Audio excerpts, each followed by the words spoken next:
E aí, pastor? Fala aí, Natan. Tava aí esperando, né? Mas Tava chegando aqui. tá certo. Não, mas tá tranquilo. Legal, deu tudo certo aí? Deixa eu Tá, tudo acender a luz tranquilo. aqui pra gente poder falar. Oi, Sabrina. Gabriel.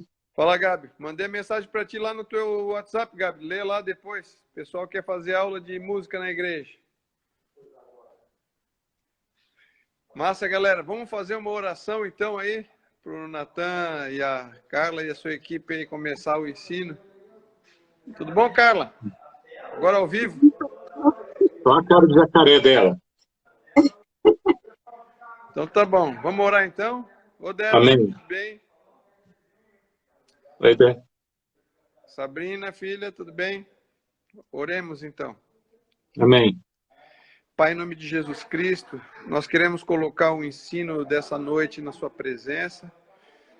E nós te pedimos, Deus, que o Senhor, de maneira usual, como o Senhor sempre tem feito, abençoe e use a vida do Natan, guarda os seus pensamentos para que eles sejam todos direcionados para a sua vontade e ele amplifique a sua voz.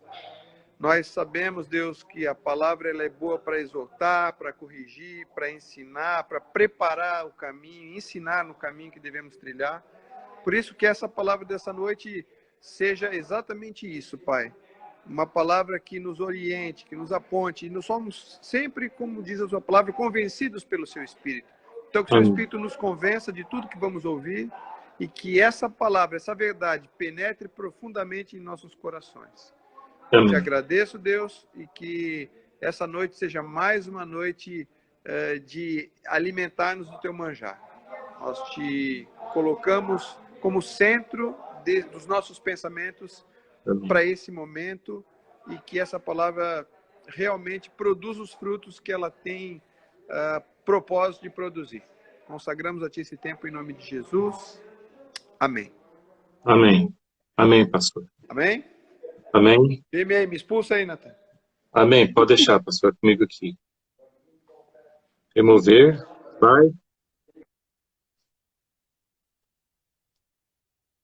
Agora foi. Oi, ó, André falando oi, oi. Oi, André. Bom, nós vamos continuar hoje tratando a respeito do livro de Gênesis. E eu queria, assim, frisar por que é tão importante a gente tratar do livro de Gênesis. Porque se você for lembrar a respeito do que você aprendeu na escola, do que a gente estudou na escola. Oi, João Marcelo. De tudo que a gente aprendeu na escola, você vai ver que ao longo do nosso aprendizado, desde do prézinho, né, a gente aprendeu, e assim, muitas vezes os professores com a melhor das intenções, se é que isso é possível, né? O que nós aprendemos? A gente aprendeu que existia uma época que chamou Idade da Pedra, em que o homem mal sabia falar, e que o homem teve que descobrir o fogo, e que o homem morou em cavernas, e a gente aprendeu que há milhões de anos atrás os dinossauros andavam pela Terra, e a gente aprendeu um monte de coisa que vai contra o que a Bíblia diz. Então, quando a gente pensa a respeito do que é a verdade, né? Eu estou lendo, arranjei mais um livro para ler, né? Já estava lendo 4, agora estou lendo 5 ao mesmo tempo. E até vou fazer propaganda do livro, porque eu acho que isso aqui devia ser obrigatório para todo mundo. Esse livro. Acho que deve estar invertido, está escrito Fundamentos Inabaláveis. E o curioso desse livro, né, ele complementa uma série de coisas que eu sempre pensei não. Quando eu comecei a pensar no assunto, foi que eu percebi a mancada que eu estava dando. Porque a gente aprende na escola que o homem evoluiu e que ao longo do tempo ele passou a usar ferramentas e tal, mas não é isso que a Bíblia fala. A Bíblia não fala que foi dessa forma. A gente viu, estudando Gênesis capítulo 1 e capítulo 2, que o homem foi formado à imagem e semelhança de Deus, e que já nasceu falando, já nasceu pensando. Deus dá um trabalho para ele e fala assim, olha, você vai colocar nome nos animais, e ele vai lá e coloca nome nos animais. E fala também que Deus criou o homem, colocou o homem no jardim, para que o homem guardasse o jardim, para que ele cultivasse o jardim. Ele já trabalhava desde o momento em que ele foi criado. Ou seja, o trabalho não é uma maldição, o trabalho é uma bênção. Quando Jesus fala assim, eu trabalho e meu pai também trabalha até hoje, né? Se alguém tem a ilusão de que vai chegar lá no céu e que vai ficar tocando harpinha, né? Tocando harpa e pulando de nuvem em nuvem sem fazer nada, né? Você está enganado. Certamente, Deus tem um plano completo para nós, de a gente estar com a nossa vida aproveitada sempre. E a gente lê, quando a gente pega para ler o que as escolas que não tem compromisso com a verdade, nem com a palavra de Deus, o que elas pregam, então elas falam que o homem veio do macaco e apareceu um sujeito lá que inventou ou desenvolveu a tal da psicologia, e qual que é a máxima dele? Duvide de tudo. Não acredite em tudo que você vê. E diferente disso, o que a palavra de Deus fala? O justo viverá da fé. O justo viverá de crer e não de duvidar. Então, ao passo que Freud falava que era para duvidar, a palavra de Deus fala que é para crer. Crer em quê? Crer em Deus, crer na sua palavra, crer na revelação. A revelação é aquilo que está na palavra de Deus, não é alguém que vai chegar e revelar, como Paulo fala, olha, se aparecer um anjo, descer um anjo do céu e te der um novo evangelho, não considere. Considere aquilo que a palavra de Deus fala. E quando você começa a ler lá no livro de Gênesis, e lá fala assim, quando que o homem foi criado, e aí entra uma coisa assim que vai contra todo tipo de ensino que a gente tem nas escolas, que a Bíblia está falando que o homem tem 6.000 anos sobre a terra, que é o tempo que vai de Adão até Abraão, de Abraão até Davi, de Davi até Jesus, e tem 6.000 anos, não tem outra coisa. E nesse meio de 6.000 anos ainda tem um cataclisma gigante que destrói a terra. Isso é a verdade. Então, o que a gente procura? O que a gente quer? Nós queremos, tem gente que não quer. Nós queremos a verdade. Tem gente que tem prazer em ouvir mentiras. Aquele que é nascido do Espírito, ele quer a verdade. E qual que é a verdade? Jesus é a verdade. Eu sou o caminho, eu sou a verdade, eu sou a vida. Então a gente não precisa procurar em outro lugar. E aí, dando andamento do que a gente está estudando, a gente vai ver agora uma coisa assim, que é o momento mais complexo, é o momento mais complexo da história humana, que é o momento em que o homem se afastou de Deus, que o homem caiu, é o dia em que o homem morreu. E por que é tão importante a gente entender o que aconteceu? Porque a verdade é o que está escrito aqui. Essa é a verdade. Mas uma coisa que a gente precisa pensar é: Deus estava no comando de tudo? Ele estava no comando. Aconteceu alguma coisa diferente daquilo que era para acontecer? Não. Aconteceu exatamente o que Deus determinou que aconteceria. Tem um assunto que gera, às vezes, muita polêmica, né, nas igrejas. O pessoal discute, afinal de contas, o que é a verdade? É a predestinação ou é o livre-arbítrio? E o pessoal faz uma salada, né? E um monte de teoria, e eu acho assim tão simples. Porque o que é a predestinação? A predestinação é a maneira como Deus olha e tem diante dele tudo cumprido. Isso é predestinação. Simples assim. É uma questão só de referencial.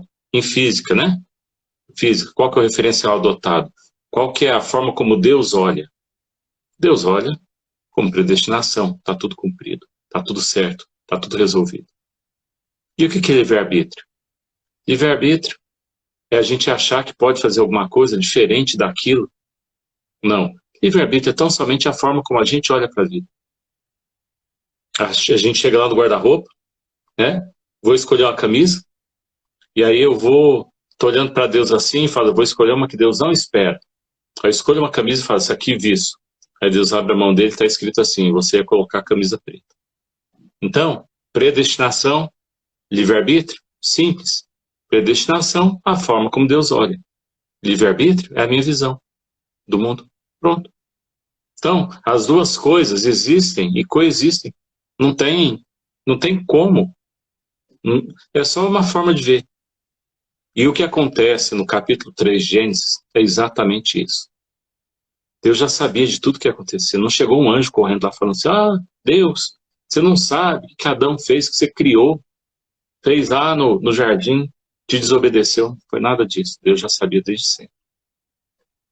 E o texto começa dizendo o seguinte, ora, a serpente era o mais astuto de todos os animais do campo que o Senhor Deus tinha feito. E a serpente disse à mulher, é assim que Deus disse? Não comereis de toda a árvore do jardim? Respondeu a mulher à serpente, do fruto das árvores do jardim podemos comer. Mas do fruto da árvore que está no meio do jardim, disse Deus, não comereis dele, nem nele tocareis, para que não morrais. Olha só que coisa mais interessante. Se você for ver no capítulo 2, quando Deus fala com o homem e dá ordem a respeito da árvore do conhecimento do bem e do mal, o que ele fala? Ele diz, da árvore do conhecimento do bem e do mal que está no jardim, você não vai comer. Porque se você comer, você vai morrer. No dia que você comer, você vai morrer. Mas aqui, quando Eva responde para a serpente, ela acrescenta uma coisa que Deus não falou. A semente da rebeldia já estava germinando. Olha só, olha o que ela fala. Ele fala, não comereis dele e nem nele tocareis. Esse tocareis, Deus não falou assim. Para que não morrais. Isso está em Gênesis, no capítulo 3, no versículo 3. Agora, se a gente for comparar com o que é dito antes disso, a gente vai voltar lá para Gênesis, no capítulo 2, no versículo... No versículo 16 e fala, ordenou Deus ao homem, dizendo, de toda árvore do jardim podes comer livremente, mas a árvore do conhecimento do bem e do mal, desta não comerás. Ninguém falou aqui, Deus não falou aqui a respeito de não tocar. E você vê que a semente já estava ali, porque tem uma mentira aqui. Deus não falou que não era para tocar. Tá? E aí continua dizendo, a serpente, na hora que ela ouviu isso da mulher, de Eva, ela diz o seguinte, aí ela já partiu para o confronto, tá? Partiu para o confronto já desfalando o que Deus falou. Disse a serpente à mulher, certamente não morrereis. Deus tinha falado que ia morrer. Certamente não morrereis, porque Deus sabe que no dia em que comerdes desse fruto, vossos olhos se abrirão e sereis como Deus, conhecendo o bem e o mal. Então, olha só o que tem de descrição aqui.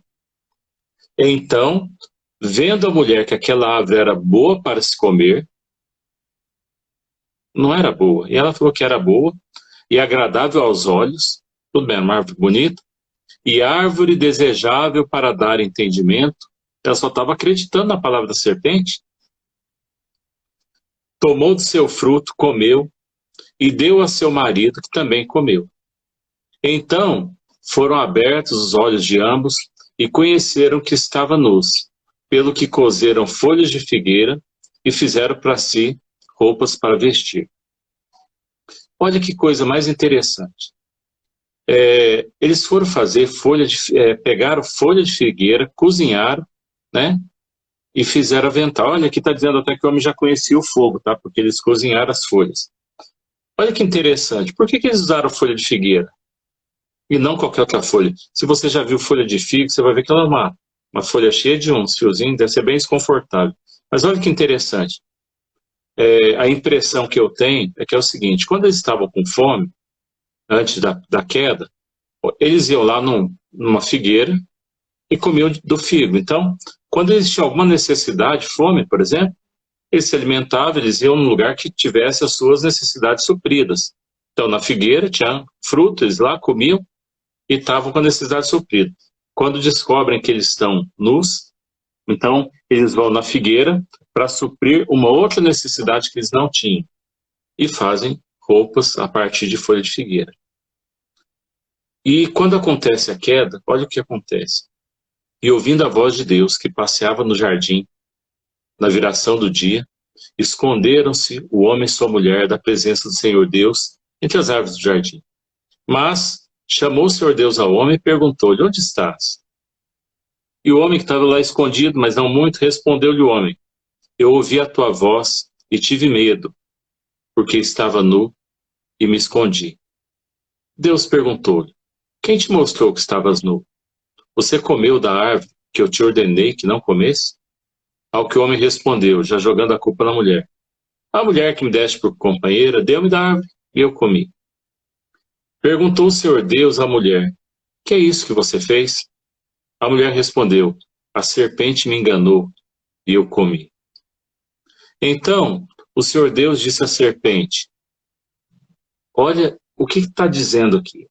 Olha o que está acontecendo. Lembra, a gente já falou que lá no final do livro de Apocalipse, né, quando acontece o reinado de 1000 anos de Jesus sobre a terra, durante 1000 anos é Jesus que reina sobre a terra. Então, haverá um reinado de paz, de justiça. Tá? A palavra de Deus fala que vai ser um reinado de cetro de ferro, em que as coisas vão acontecer da forma correta. E o que acontece? Mesmo todas as pessoas, durante esses 1000 anos, conhecendo a Jesus e sabendo qual que é a verdade, sabendo que abandonar a Deus, abandonar a Jesus, é garantir a perdição, ainda sabendo disso tudo, vai ter gente que lá no final dos 1000 anos, e que vai ser a maioria, eles vão se rebelar contra Deus. Não é uma questão de não acreditar mais, é uma questão de rebeldia, é uma questão de não querer. Porque o coração do homem é mau. Quando Deus fala, e a gente vai estudar isso depois um pouquinho mais para frente sobre o dilúvio, fala assim que o caminho do homem era mau. O que o homem queria fazer era mal. E aí você pergunta, por que Deus, sabendo que o homem é mau, ainda mandou o seu Filho Jesus para que morresse por nós pecadores? E para que dessa forma mudasse a nossa natureza? Porque é isso que está acontecendo aqui. É uma mudança de natureza, né? Então, a gente vê que a própria história, quando a serpente, primeiro, Eva abre uma brecha falando uma coisa que Deus não falou, porque ela já estava assim, com os pensamentos, né? E aí a serpente vai e confronta, fala assim, olha, não, mas é uma questão de dúvida, porque enquanto Eva está com dúvida, falando, nem tocareis, a serpente já vem com a rebeldia completa. Não, você não vai morrer. Deus só falou isso porque ele está te enganando. E é isso que a serpente queria. É isso que o diabo quer. O diabo, ele não tem como fazer o inferno se tornar um lugar maravilhoso. Ele não tem. O interesse, então, dele é fazer com que o caminho para o inferno seja um caminho todo cheio de cor, de festa, de som agradável, que no final acaba num lago de fogo, onde as pessoas que andam por esse caminho vão estar lá juntas com o diabo, que também vai ser jogado lá. Então, esses dias a gente estava conversando aqui em casa e a gente acredita em muita coisa que a gente foi recebendo ao longo do tempo, que a gente foi aprendendo, seja na escola, seja na igreja. E a gente tinha uma amiga nossa aqui em casa, a gente conversando, e eu fiz uma pergunta para ela, falei, olha, em qual passagem da Bíblia a gente encontra as citações do nome de Lúcifer? Em que lugar da Bíblia tem o nome Lúcifer? Aí ela falou, ficou pensando, eu perguntei a mesma coisa para a Carla. Na Bíblia não tem. Na Bíblia não tem a palavra Lúcifer. Não existe um lugar que fala que Satanás ou que o anjo tal chamava Lúcifer. Fala que ele era a estrela da manhã, fala uma série de coisas, mas a expressão Lúcifer, que ela é tão comum para a gente, ela não está na Bíblia. Ela é pura tradição que apareceu de algum lugar que ninguém sabe onde e que foi incorporado e que não é verdade. Ela não é verdade. Por quê? Porque não está na Bíblia. É muito estranho. E aí, se você vê alguma coisa escrita do Lúcifer, você já, nossa, é do diabo. E a gente, na verdade, não tem isso na Bíblia. A gente tem uma tradição. Então, o diabo, ele engana. E uma forma de ser enganado é a gente não conhecer a palavra de Deus e, se conhecer, não acreditar nela. Porque o livro de Gênesis, ele é totalmente diferente daquilo que a gente aprende na escola. E ele continua falando. Aqui ele fala, a mulher, a serpente enganou e eu comi. Então, o Senhor diz à serpente, olha, Deus nem conversa, nem pergunta qual que é o assunto da serpente. Ele não faz pergunta nenhuma. Ele já diz, ele já dá o veredito sobre a serpente. Por que você fez isso? Maldita serás entre todos os animais domésticos e entre todos os animais do campo. Sobre o seu ventre você vai andar e vai comer pó todos os dias da sua vida. Então, você lê aqui que antes disso, o que está dizendo aqui é que ela passa a rastejar sobre o ventre dela. O que pode significar que antes ela não precisava rastejar. Podia até voar, andar, fazer alguma coisa. Mas ela passa a rastejar e a comer pó. Porém, inimizade entre ti e a mulher, entre a tua descendência e a sua descendência. A descendência da mulher, vai te ferir a cabeça e você vai ferir o calcanhar da descendência da mulher. Aqui ele já estava falando que Jesus vinha para destruir as obras do diabo. E a mulher disse, olha que interessante, e a mulher disse, multiplicarei grandemente a dor da tua conceição. Em dor darás à luz filhos, e o teu desejo será para o teu marido, e ele te dominará. Bom, se você for ver na sua versão, você vai ver que a palavra multiplicarei aparece em todas as versões. É sempre multiplicarei. O que Deus está dizendo aqui é que Eva já conhecia a concepção. Por que ele está dizendo isso? Porque quando ele fala multiplicarei, se você multiplicar qualquer coisa por zero, você vai ter zero. Então, se Eva não soubesse de qual era o assunto que Deus está falando, Deus diria, olha, daqui para frente você vai ter filhos. E quando você tiver filhos, vai doer. Mas se você lembrar, lá do capítulo 2 também, está falando que quando Deus criou o homem, ele já falou, crescei, multiplicai-vos, enchei a terra e dominai-a. Então, esse tempo antes da queda é um tempo que possivelmente, do jeito que está escrito aqui, tá? Eles já tinham filhos.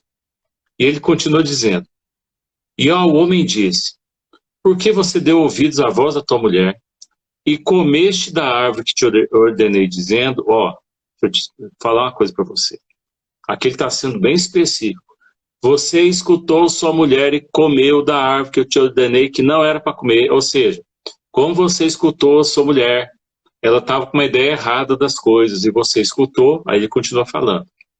Tá? Eu falei para ela, não comerás, então maldita é a terra por tua causa.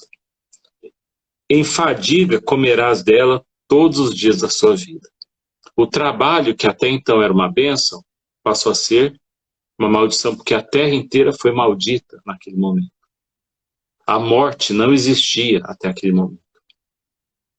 E ele continua falando. A terra vai produzir espinhos e abrolhos. Só voltando um pouquinho, eu falei aquilo a respeito do homem ter ouvido que a mulher fala, Porque quando a mulher fala palavras de morte e o homem ouve, o que ele consegue é a morte. Lá no Salmo, quando fala assim, a mulher sábia edifica a casa e a tola derruba a casa com as próprias mãos. É desse assunto que ele está falando. É Provérbios. Aí, a mulher aqui acabou de corrigir, tá bom? Então, é essa palavra que está escrito aqui. A partir do momento que Adão ouve errado e faz errado, dá tudo errado. E ele continua falando, a terra produzirá espinhos e abrolhos, e você vai passar a comer ervas do campo. Do suor do teu rosto comerás o teu pão, até que morra, até que tornes a terra, porque dela você foi formado, porquanto você é pó, e ao pó tornarás. E chamou Adão a sua mulher Eva, porque ela era a mãe de todos os viventes. E o Senhor Deus fez túnicas de peles para Adão e sua mulher, e os vestiu. O versículo 21, a meu ver, é um dos versículos mais tristes até esse momento, porque é o momento em que entra a morte, e que o homem e a mulher são vestidos de peles de um animal que foi morto pelo próprio Deus. E a terra inteira, ela escureceu, a natureza decaiu, tudo mudou naquele momento, de uma forma sombria. Tudo apagou o brilho, o viço. Os animais passaram a temer uns aos outros. Aqui nasceu a presa e o predador. Tudo por causa do pecado. E mesmo assim, Deus já tinha falado que ia ter um Redentor, como ele fala um pouco antes.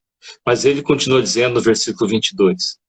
Então disse o Senhor Deus, eis que o homem se tem tornado como um de nós, conhecedor do bem e do mal. Ora, para que não aconteça de que ele estenda sua mão e tome também da árvore da vida e coma e viva eternamente, o Senhor, pois, o lançou fora do jardim do Éden para lavrar a terra, de que fora formado. E havendo lançado o homem fora da terra, pôs ao oriente do jardim do Éden os querubins, e uma espada flamejante que se volvia por todos os lados para guardar o caminho da árvore da vida. Você vê que Deus não foi lá e arrancou a árvore da vida. Ela está lá. Mas ele a protegeu porque falou, o homem não pode viver em pecado eternamente. Então, o capítulo 3 é o capítulo que, ao mesmo tempo, ele tem, agora a gente volta naquilo que a gente estava falando, a respeito de predestinação, né, ou de livre-arbítrio. O capítulo 3 mostra do que o homem é capaz se ele ficar baseado simplesmente nas mirabolâncias da cabeça dele. E mostra também que Deus, em momento algum, perdeu o controle das coisas. Porque, da forma como Deus prometeu que ele faria, e ele não mente, ele disse que no momento em que o homem pecasse, ele morreria. E com o homem que tinha domínio sobre toda a terra morreu. E de lá para cá, a coisa não melhorou. Mas acontece uma coisa, eu quero que você guarde isso, porque a gente não vai prolongar muito esse assunto, que é para a gente pensar mesmo.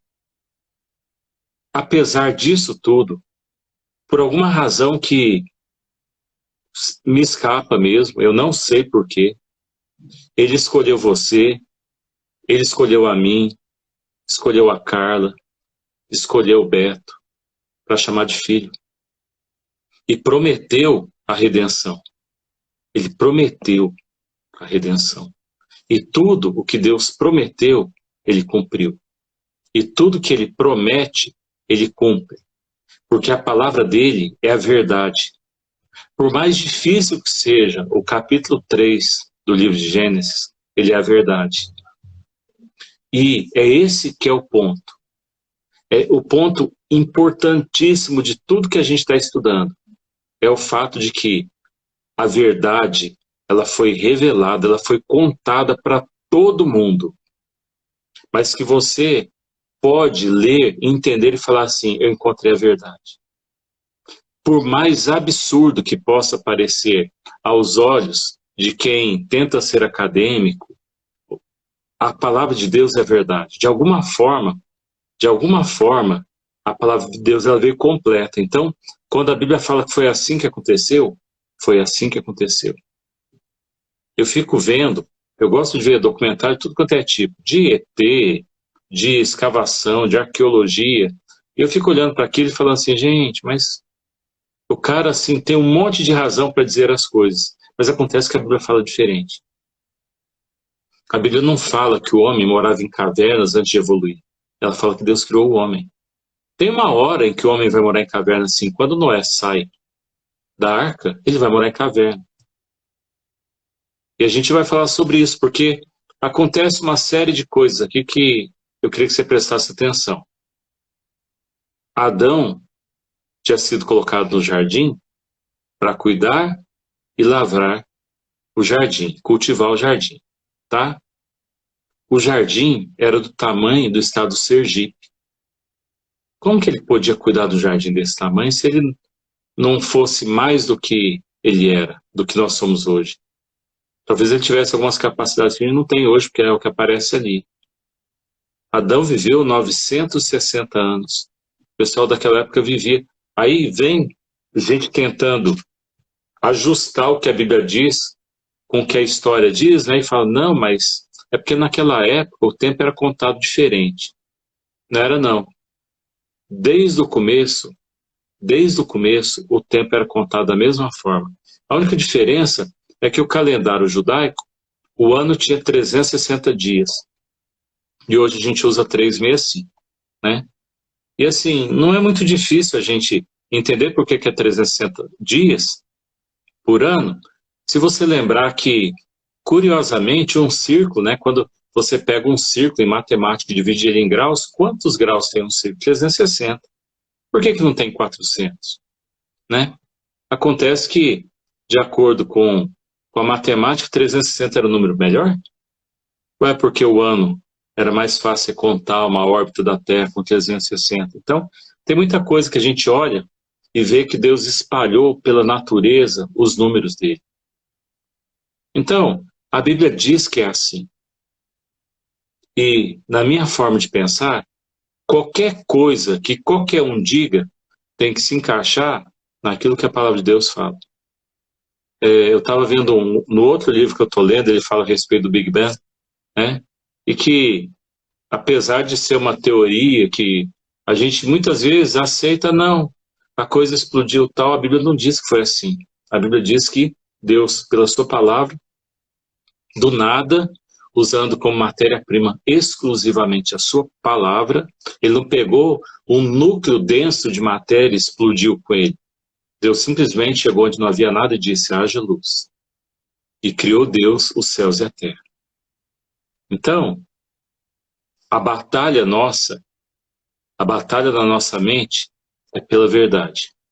E a verdade é o que está descrita na palavra de Deus, na Bíblia. Então você pode ler sem medo o livro de Gênesis, assim como todo o restante da Bíblia, e você vai encontrar exclusivamente a verdade. Lembrando que, da mesma forma que Gênesis conta dessa forma, com essa textura, com essa tecidura, as coisas que aconteceram, você vai encontrar isso em todos os outros livros da Bíblia. E se você tentar incluir um livro que não é da Bíblia, você vai ver que a textura, o tecido não bate. Como, por exemplo, eu falei já do livro de Enoque, que não tem o mesmo tecido. Ele fala de coisas absurdas, que não tem a ver com o restante da palavra de Deus. Então você pode crer. Você pode crer naquilo que a palavra de Deus diz, porque ela é verdadeira. A palavra de Deus é a única revelação que nós temos. É a única revelação. Ela está completa. Ninguém vai chegar para mim e vai falar assim, olha, a partir de tal, Deus me revelou que a lua vai ficar amarela de bolinha branca, a partir de... Tudo que tinha para ser revelado para mim está na Bíblia. As coisas estão aí. Quando você quiser assim, Deus, fala comigo, leia a Bíblia. Senhor Deus, nós te agradecemos porque o Senhor nos revelou a Tua palavra, o Senhor revelou a Tua vontade. E quando o Senhor diz assim, bem-aventurados que não viram e creram, o Senhor estava falando da gente.